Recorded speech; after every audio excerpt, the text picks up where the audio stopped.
Hello, I'm Mr. Red. A horse is a horse, of course, and no one can talk to a horse, of course. That is, of course, unless the horse is the famous Mr. Ed. Go right to the source and ask the horse. He'll give you the answer that you endorse. He's always on a steady course. Talk to Mr. Ed.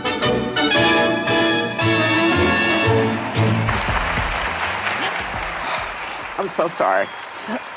So, as it turns out, you know who says he cannot come up with the cash to cover his $400 million plus bond in his New York fraud case. Oh, my God!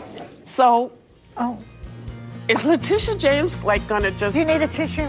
I don't know if I'm laughing or crying. Here, try to wipe the tears. I I will. don't see any real tears. Well, there's tears inside me. But is Letitia James gonna go, like, put a chain on Trump Tower? But wait a minute, what about Jared? Doesn't Jared have $2 billion still? Yes, it seems surprising to me that Jared is not going to give him part of his $2 billion cachet that he got probably only because he worked in the Trump administration. Whenever you discuss business or economics, that is when you find out how dumb liberals really are.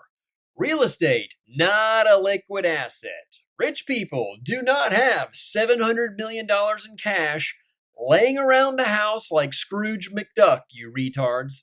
What about Jared? He has $2 billion. No, stupid. The Saudis gave him $2 billion to manage because he runs a private equity fund, which means he invests money for them and receives a fee for that. The Saudis did not hand him $2 billion in cash and say, this is yours. No. That is how Hunter Biden does business, which oddly you don't have a problem with. So Donald Trump is so far unable to obtain a bond to guarantee payment of the insane $464 million civil fraud judgment against him. The insane trial judge, Arthur Engoron, has stipulated that without putting up the requisite cash, Mr. Trump has denied the ability to appeal the grossly disgraceful civil fraud against him. This is all part of Joe Biden's weaponized lawfare attack against Mr. Trump in order to stop the former president from becoming president again. The Biden White House has orchestrated a massive lawfare campaign that aims to put Trump in jail for over 700 years and take away all his cash and his businesses. Or let me say his iconic businesses in New York, Florida, Scotland, and elsewhere. And now here comes this crazy New York State Attorney General, Letitia James, running a scam that respected constitutional law professor Jonathan Turley calls, quote, selective prosecution and, quote, mob justice. No one is above the law, including this illegitimate president.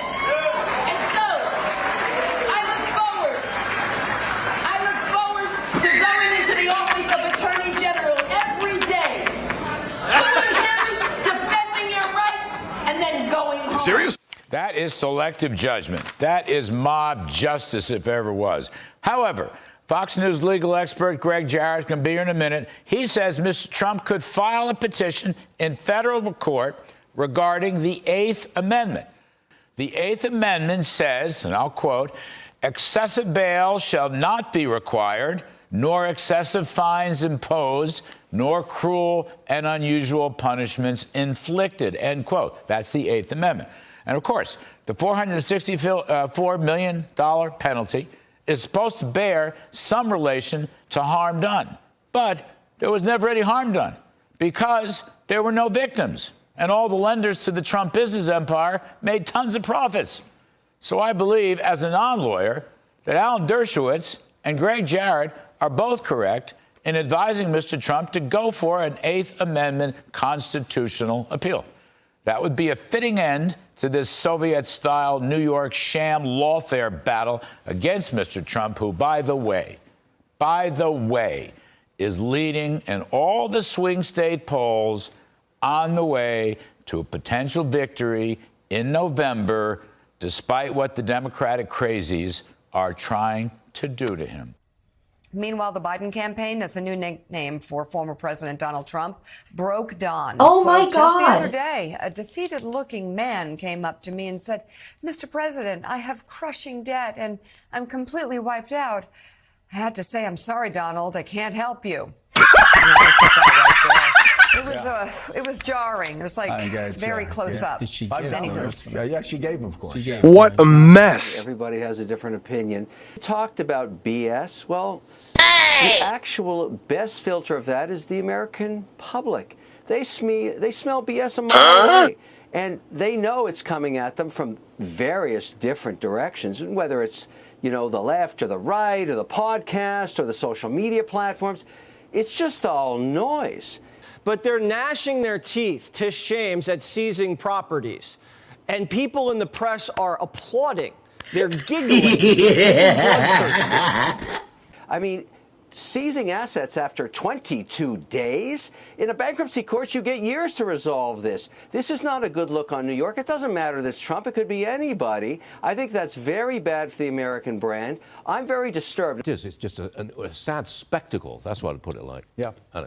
Look at what the Republicans are doing to you. Look what Donald Trump's doing to you. Donald Trump said, and F you said, and by the way, this is for you at home, and F you. But I can't get rid of him. I would carry this around because see this onslaught headline?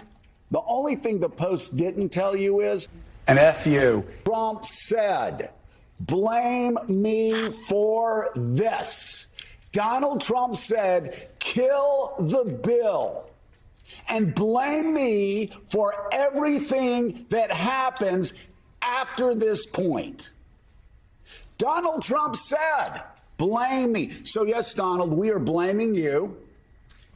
We're blaming Mini-Me Mike Johnson for following your orders. Okay, now you're talking. We're blaming Republicans who begged for a tough border bill. And it's all Donald Trump's fault. You know who says that? Donald Trump.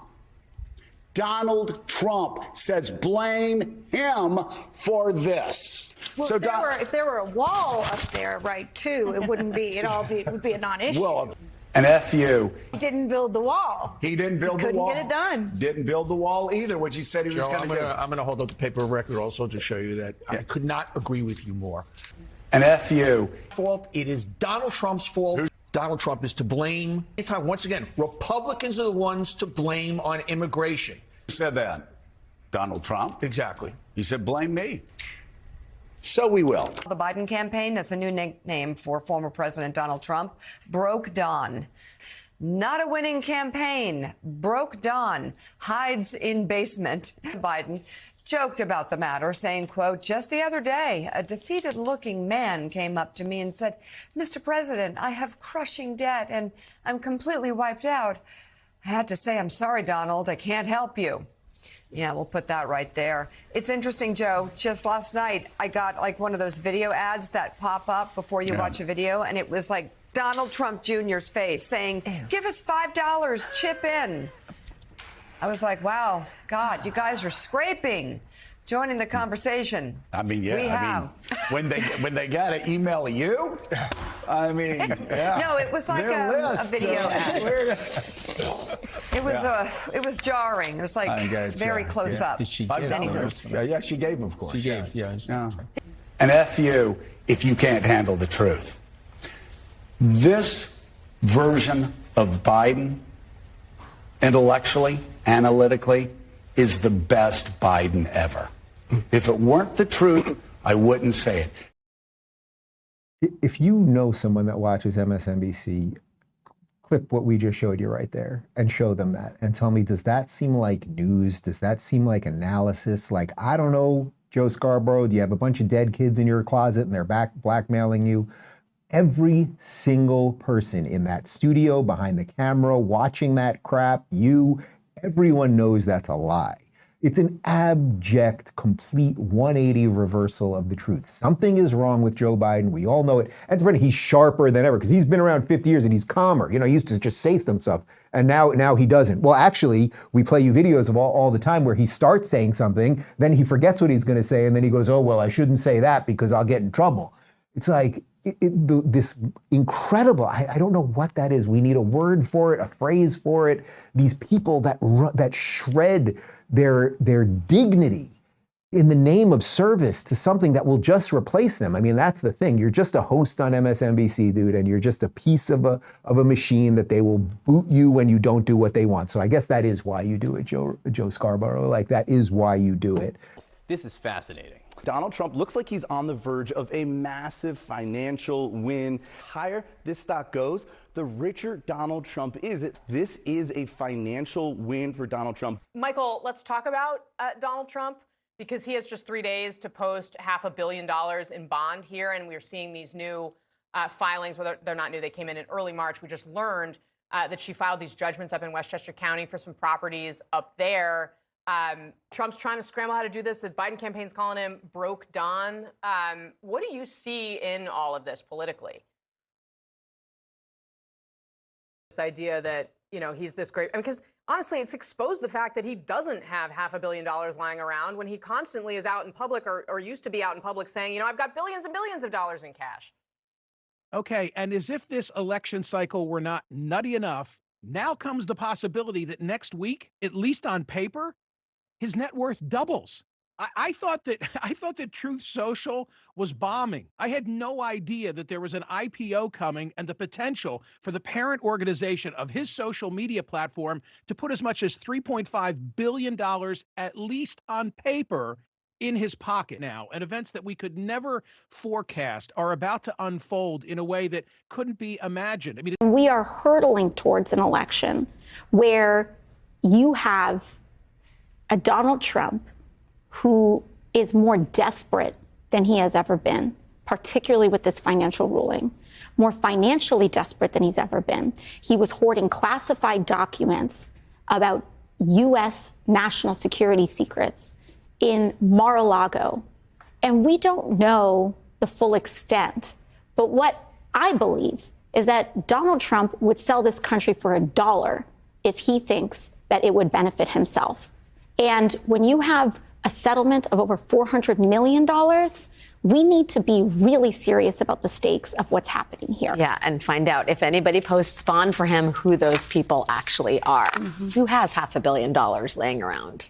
You've been following this money trail with Donald Trump. There's so many money things happening with Donald Trump this week. There's a reduced bond that he does actually have to produce. And I'd love to know your thoughts on where you think he is there. Donald Trump is on paper many billions of dollars wealthier than he started the week because his stock has started trading. And that's a really interesting story about how that all came to be.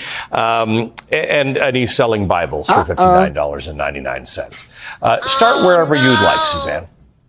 He has to pay a reduced bond, $175 million, What? and that's down from $450 million.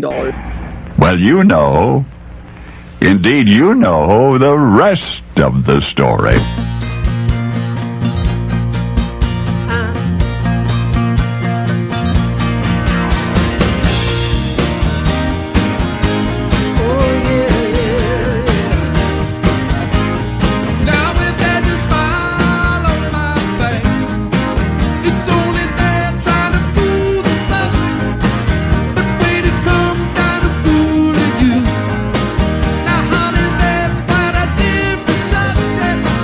But don't let my glad expression